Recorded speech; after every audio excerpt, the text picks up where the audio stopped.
Makita mo na yung pinakalabing maliit, malaki, tinggil. Pwedeng ma-stretch ito, depende kung ano yung ipinapasok niya. Malaki yung size ng ari ng kapartner mo or kung meron kang pinasok na finger. Maitim ba skin, underarm at singit mo? K-Skin ang bahala sa'yo. Premium ang ingredients, paraben-free and sulfate-free, and FDA-approved, kaya safe for everyone. With K-Skin, ibalik ang alindog mo. Huwag nang magpahuli. Hi guys! Welcome back to our channel. Kamusta po kayong lahat? Sana ay nasa mabuti po kayo. At sa mga hindi pa po nakakakilala sa akin, my name is Cheryl T. At kung bago lang po kayo sa channel na to, pwede po bang makahingi ng isang favor to please consider to subscribe dito po sa ating channel. And also, huwag nyo na rin po sanang kalimutan i-like and i-follow ang ating Facebook page, official. Maraming salamat po. And for today's video is another concerned video po. Ang sabi niya is, Ma'am, lagi po ako nanonood ng mga videos nyo. Sana po mapansin. Ask ko lang po kung anong tamang lalim ng vagina or may tamang lalim po ba talaga ito? Magkakaiba ba ang lalim nito? Thanks po. Huwag nyo na po sanang i-mention ang name ko. Thanks and God bless. Okay, ang vagina po is a sex organ naming mga babae and part of the birth canal kung saan dumadaan po ang baby kapag lumalabas siya. Research estimates po na ang average depth ng vagina is around 2 to 5 inches or 7 to 10 centimeters. Meaning, hindi po pare-pareho ang lalim ng vagina ng mga babae. Kaya yung iba, pag nanganganak, di ba, minsan sinasabi ang bilis manganak. Yung iba naman nagsasabi na hirap silang manganak. Yung iba naman na may mga kapartner at nakikipagtalik doon sa kanilang mga mister, minsan nahihirapan daw sila kapag medyo malaki yung size ng ari ng lalaki. Yung iba naman kayang i-accommodate kung ano yung size na yon. So, ang depth po ng vagina and appearance ay paiba-iba talaga. Kasi yung haba na yon, kapag umabot po sa dulo, nandun na po ang cervix ng mga kababaihan. May mga babae pong napi-pleasure kapag tinatamaan yon. Pero namang mga kababaihan na medyo painful sa kanila kapag tinatamaan na yung cervix nila. Ang vagina din po ay kayang lumaki yan ng kasing laki ng ulo ng bata. So, para mas malinaw po, kasi hindi natin makikita yan kasi nasa loob yan. So, halimbawa, ito po, vagina. Depth nito ay nasa 2 to 5 inches or 5 to 12 centimeter. Pagkatapos po niyan, nandun na po ang cervix. Pagkatapos po ng cervix, nandun na po ang uterus. At kapag tinakpan mo naman yan, andyan na po yung labia minora, labia majora, vulva naman po ang tawag dyan. Makita mo na yung pinakalabing maliit,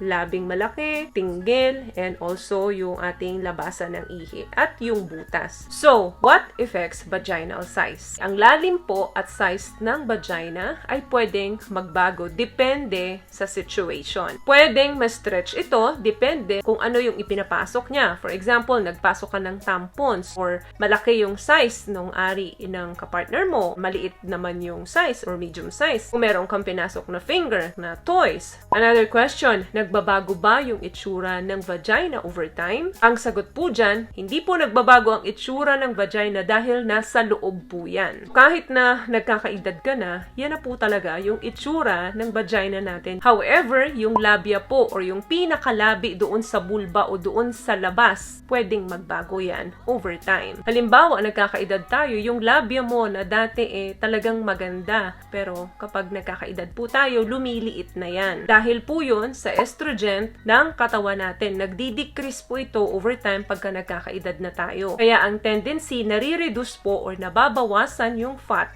and collagen. Kung dati, medyo mataba, ngayon, unti-unti na siya lumiliit na. Pwede rin po magbago ang kulay neto. Minsan pumuputi, minsan naman darker dahil naman po sa hormonal imbalance or hormonal changes over time. Sabi naman nung iba, nagbago daw yung itsura ng kanilang vagina after nilang manganak. Dahil po yun, na-stretch yung mga tissue para ma-accommodate yung paglabas ng bata. Pero over time, bumabalik po yan sa dati. Hindi po yan permanent. Kapag hindi ka na nagagalaw ng partner mo or matagal ka nang walang tali, bumabalik yan, sumisikip yan. So, kung ang size ng penis ng iyong partner ay nasa 4.5, 5.5, or around 7 to 10 cm, kayang-kaya po i-accommodate ng vagina natin yan. Pero kung mas malaki dyan, may mga report po na may mga vaginal discomfort. Kaya hindi ka na komportable kapag average na yung pumapasok sa'yo. Mapa ma-toys man ito or mapaari.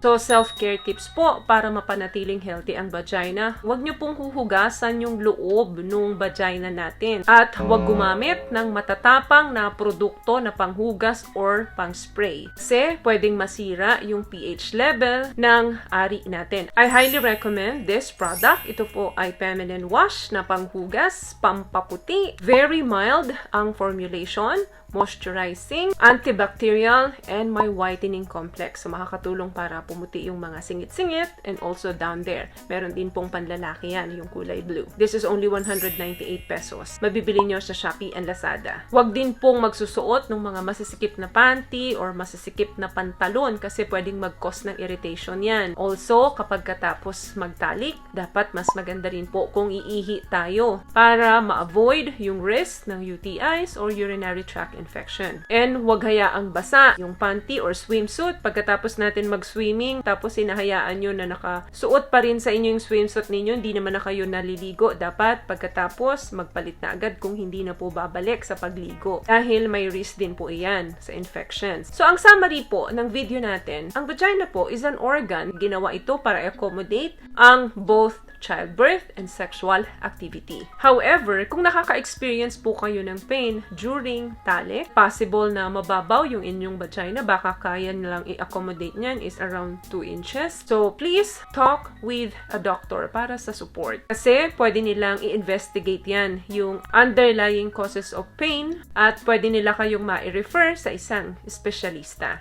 So, yun lamang guys ang video natin for today. I hope nakatulong po ang mga tips na napag-usapan natin dito ngayon. At kung nagustuhan niyo po ang ating video, please give it a thumbs up, comment down below, and also share this video na rin po sa mga kaibigan na sa tingin yung matutulungan ng video natin. Once again, palagi po kayong mag-iingat at palagi po kayong manalangin. Thank you guys for watching and see you in our next one. Always love yourself and be a blessing. Bye!